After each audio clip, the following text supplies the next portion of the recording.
Hi friends, welcome to my channel Vindhya's kitchen. ఈరోజు నేను చేయబోయే రెసిపీ ఫిష్ ఫ్రై.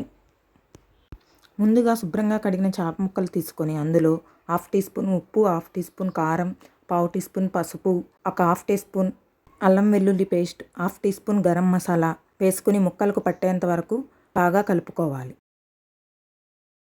ఇలా కలుపుకున్న చేప ముక్కలను 1 గంట పాటు ఫ్రిడ్జ్లో పెట్టుకోవాలి. ఇలా ఫ్రిడ్జ్లోంచి తీసిన చేప ముక్కలకు ఒక అరచెక్క నిమ్మరసం పిండుకొని బాగా కలుపుకోవాలి. ఇప్పుడు స్టవ్ ఆన్ చేసుకుని ఒక ప్యాన్ పెట్టుకొని డీప్ ఫ్రైకి సరిపడా నూనె వేసి కాగనివ్వాలి. ఇలా కాగిన నూనెలో చేప ముక్కలు వేసుకుని ఫ్రై చేసుకోవాలి.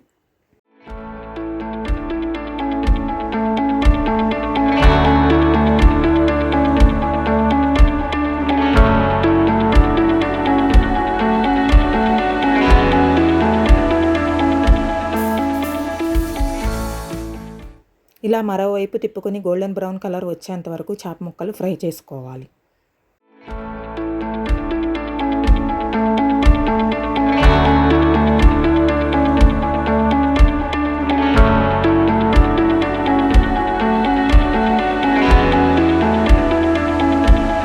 వేగిన చేప ముక్కలను తీసుకొని ఒక ప్లేట్లో పెట్టుకొని సర్వ్ చేసుకుంటే ఫిష్ ఫ్రై రెడీ.